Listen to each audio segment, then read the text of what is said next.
Hello, I'm the Cartooner.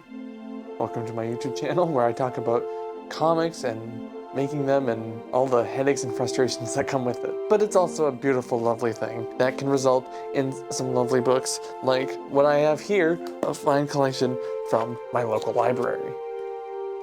They keep coming. I can't hold them all. Just kidding, I can't. This is all of them.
So, hello again. Hi, it's me, the Cartooner. Welcome to my YouTube channel where I talk about comics and all the fun stuff that comes with them.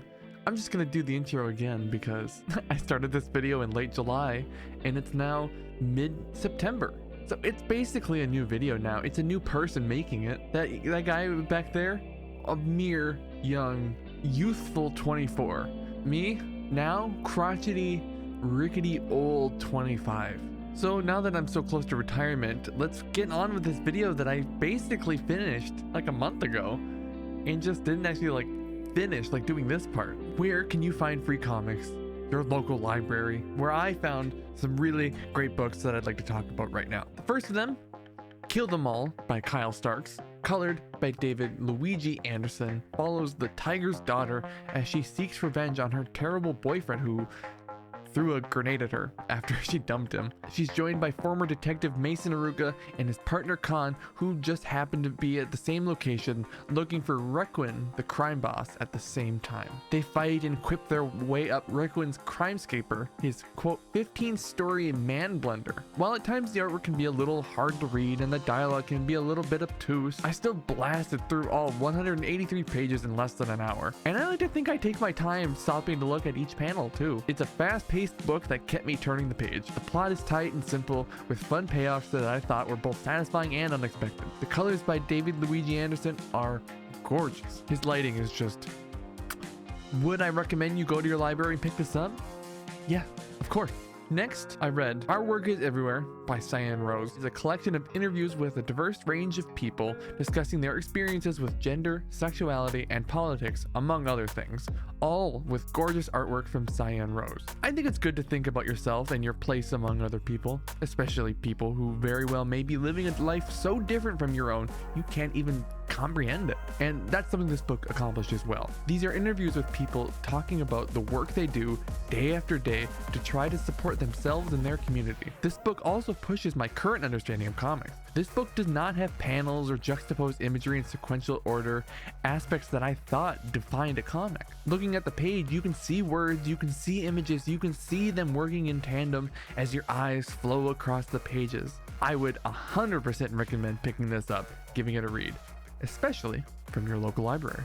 Time Zone J by Julie Doucet, another book really pushing my understanding of comics. It's very cool. Time Zone J tells the story of a young Julie Doucet traveling to France and having an intense relationship with the hussar, a French soldier. And what an experience! When I opened it up and it said, "This book was drawn from bottom to top, please read accordingly," I knew something interesting was to come.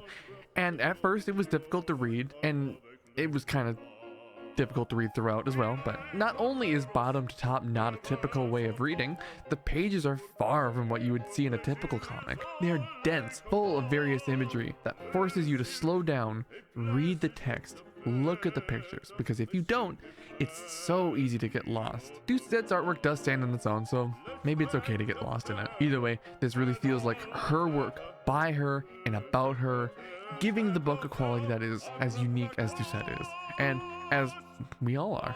Definitely pick this one up from your local library. And finally, Robo Sapiens, Tales of Tomorrow by Toranosuke Shimada. It follows 4 robots, though robots isn't quite right, through a speculative distant future, and it's great. I know this video is about using free resources like the library, but I might have to pick this one up. I just feel like I want to have it around because I want to read it again and look at it. Toranosuke's artwork is clean and minimal, yet full of life and texture and energy. And this was a story that really utilizes the medium of comics to ask big questions about our actions now and how they ripple through time, about our place as humans, and what it means to be alive. What is consciousness? What is time itself? And it's so kinetic.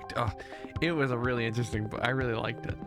And so, would I recommend picking it up from your local library? Well, yeah, of course. This video, like these library books, is well overdue. But these are just like a handful of random things I grabbed one day, free from my local library, you know? Like, it's a great resource that I've been using my whole life. Take advantage of yours. Read some books. Read some comics, especially. If you like this video and you want to see more cartoon and comics creation related content, why not subscribe? Leave a comment with anything you might want to see. I'm always up for ideas of things to draw on, comics to make, and whatnot. And with that, thank you very much for watching, and I'll see you next time.